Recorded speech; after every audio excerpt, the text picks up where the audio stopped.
Hello amazing people, good morning, good evening, welcome to my YouTube channel. How you guys doing today? Today I have a video of Kenneth, the Labour spokesperson.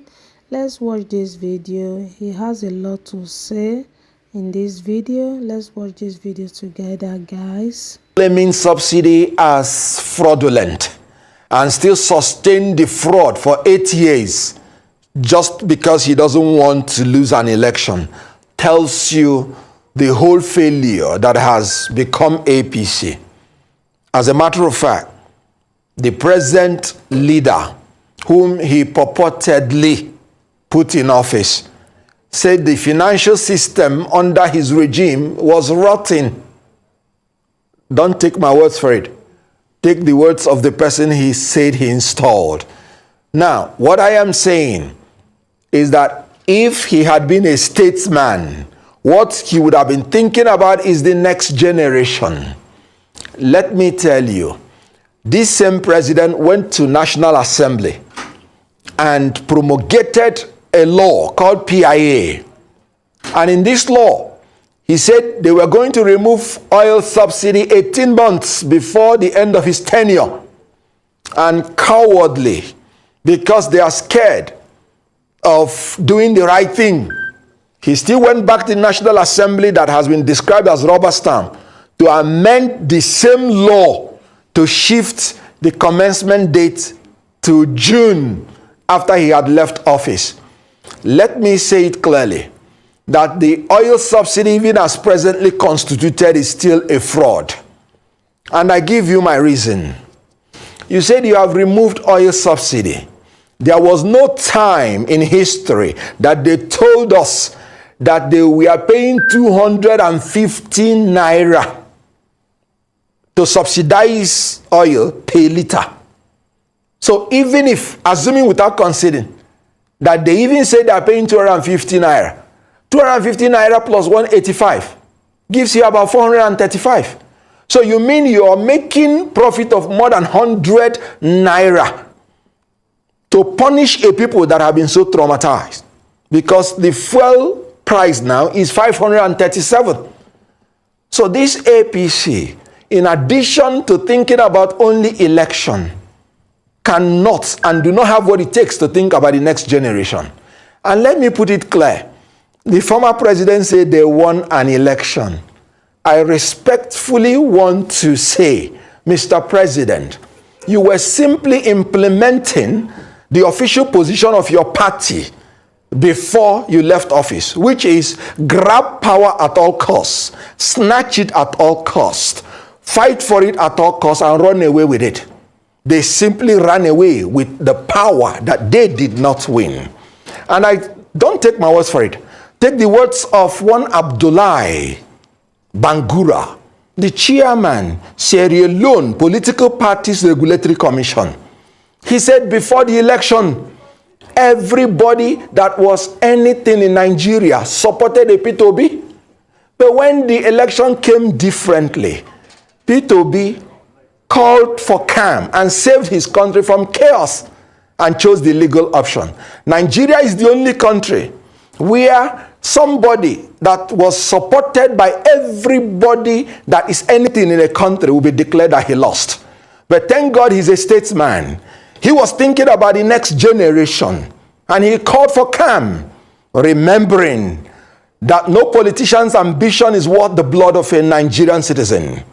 Let those that want to grab it at all costs continue. They will have an expiry date, but I tell you that the election is won by somebody that even the international community knows that he won, and even every Nigerian knows that he won. So subsidy is still a scam, and the last president that ran a rotten financial system does not have what it takes to tell us who won the election. At the appropriate time, the world will say who won the election. Well, thanks for that, Kenneth. And it's a bit of mental whiplash as well, because as we remember during the campaign trail, the former president had the body language, it seems, that didn't really read that he wanted this current president to win. There was also the introduction of the money the Naira change policy, which was a complete, it was something, and it caused quite a bit of chaos for the campaign. Of course, it was reversed. Either way, APC and their spokespersons are saying, etc. Garba Shehu also did defend Buhari for taking off some subsidies. He included, let me get the list of it, the electricity subsidy, the fertilizer subsidy, the Hajj Christian pilgrimage subsidies, cooking gas, etc. Should those be taken into regard? You know, anytime I hear about subsidy, anytime I hear about helping the people, I immediately chuckle. Because subsidy is now a nomenclature with which the ruling class used to defraud the people. You heard him also when he established a social investment scheme. And he said he was going to take 100 million people out of poverty. But he ended taking 133.3 million people into poverty. Because the purported sharing of the money was not to the poor, but to the rich. And that is why I do not want to hear anything about sharing the money. I want to hear, if you say you have removed subsidy, I want you not to increase my electricity tariff. Because the only reason you say we should absorb the subsidy is because you said you will use it for electricity. You will use it for roads. You will use it for water. I came out from my house, the light was dark. And you want to increase tariff. Then what are you using for the subsidy? I do not want to hear sharing of money. Please, use this subsidy you have ended. Increase the salaries of the civil servants. Let us see tangible, verifiable, and accountable issues that we can hold you responsible for. Not invisible sharing of money to invisible human beings that lead the poor people into more poverty and enrich the corrupt class in a more intransparent way. So please, I do not like hearing anything subsidy. It has become a nomenclature for corruption. So, as you were saying, even the president at a time passed a vote of no confidence on the people that speak for him. He said they are not doing a great job, and they did not do a great job portraying even the little he did. And you know what? It was not just his spokesperson. Everything about him was a failure. And the failure is being transmitted to the next generation of the leaders he has imposed on us, which have become, even in a very short while, unmitigated disaster.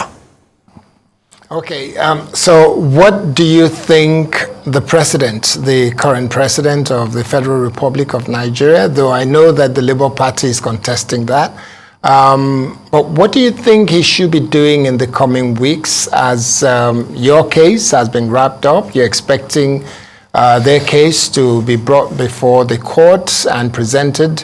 But during that time, before you have the final answer, what would you like to see the president do to mitigate or to create a palliative of some sort for Nigerians who are struggling and some even dying as a result of this subsidy?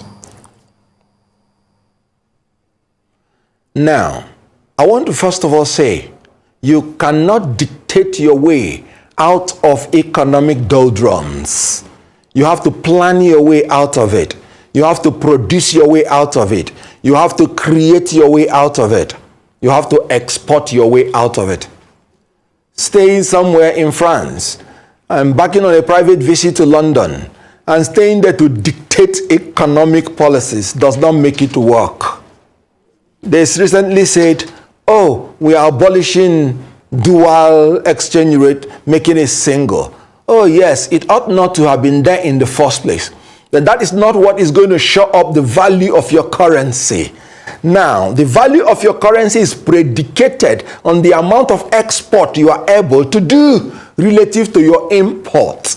So, when you plan to produce in order to export, to have self-sufficiency, and then to export through creativity, not borrowing, your currency, automatically the value will go up. So what I am saying is abolishing the dual exchange rate, as pleasant as it may sound, will not increase the value of your currency. I tell you something. Stop importing fuel. Repair the refineries with the money you say you are making now by not paying subsidy. Let us be net exporters of oil so that our foreign exchange will be preserved. When you do that, and that was why when we were campaigning, we said we were going to shift emphasis from consumption to production through a production-centered economy that would lead to agrarian revolution and export-oriented industrialization. When you export, your foreign exchange increases and it will show up the value of your currency. You don't dictate it out of existence. You plan, you organize, you direct, you control your economy to ensure that your currency becomes strong. And let me plead with him. Let him avoid using non-state actors to defile our Aso Rock and then come out to denigrate and disparage our military and police establishments. I am a lawyer to the army, and I take exception to anybody coming out publicly to say 99.9% of the military that they are thieves.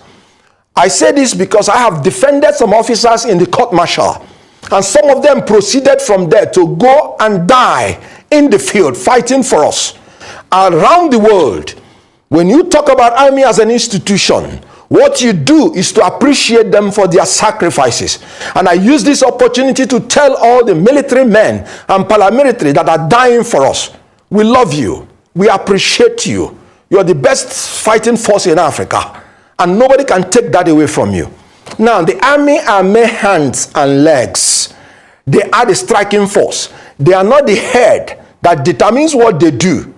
It is preposterous. It is very, very ridiculous that you to blame the hands and the legs that are mere striking force without blaming the head that gives the order to what they do. If I am moving my hands and legs, my brain is controlling me. The political class that are issuing the orders, which the army and the police and the paramilitary are obeying at the last order, should be blamed squarely. They are the 99% thieves, and our military, they are the best striking force in Africa. I take exception to allowing non-state actors to denigrate state actors. I use this opportunity to tell them, God bless you for what you're doing. May God protect our troops. And we appreciate you and we love you. And nobody can take it away from you. So this government should stop psychologically tormenting the established state institutions by non-state actors, sitting in Aso Rock with coat of arms on their head. And let me say this thing, and I say it humbly and respectfully. I am aware that some time ago that these people were giving a lot of money to protect our oil pipelines and ensure that bunkering stops. Is it not ridiculous that they are coming back to blame the army after taking huge money from the Federation, that the army is still stealing the oil? No. The government officials are the ones stealing the oil. And immediately, a P2B noted it. Solutions started coming. You don't tell the hands and the legs that you're blaming them when you cannot blame the head that is giving the order.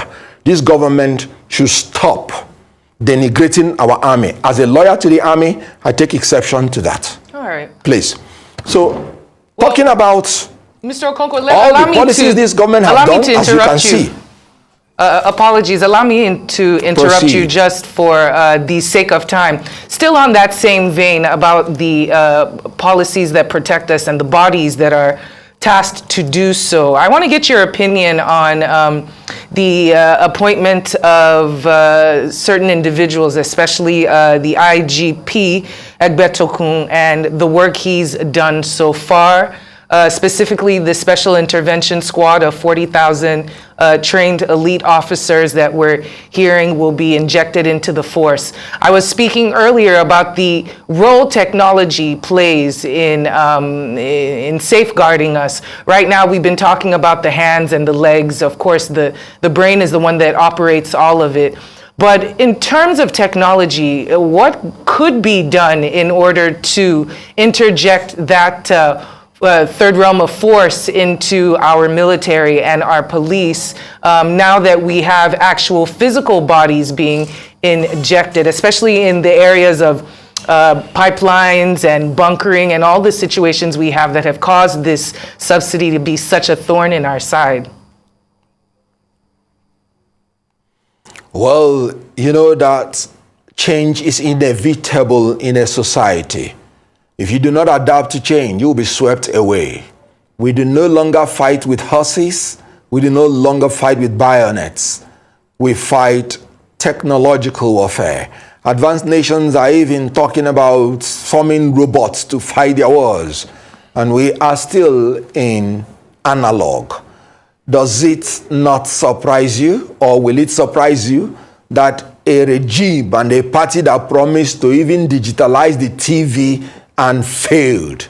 The TV we are watching, do you think they can bring about the technological revolution we need in the military that will manage our security?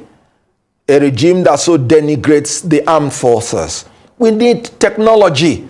Part of the things we promised is technology-driven military force, where every Nigerian and from every side of Nigeria will be accommodated. I tell you something, the appointments of this regime, just like every other APC appointment, has been funnily very lopsided and very, very unacceptable. The North Central produced no service chief. Not chief of army staff, not chief of naval staff, not chief of air staff, not chief of defense staff, not custom chief, not DSS chief, not national security advisor. And I am saying that is not the spirit and intent of the Federal Character Commission Act, which said whenever there are more than 6 positions to be shared, the whole 6 geopolitical zones must be. Thank you guys for watching all my video. Share, like and subscribe, and comment down below what do you think about this video. And if today is your first time, please share, like and subscribe. See you in another video. Bye.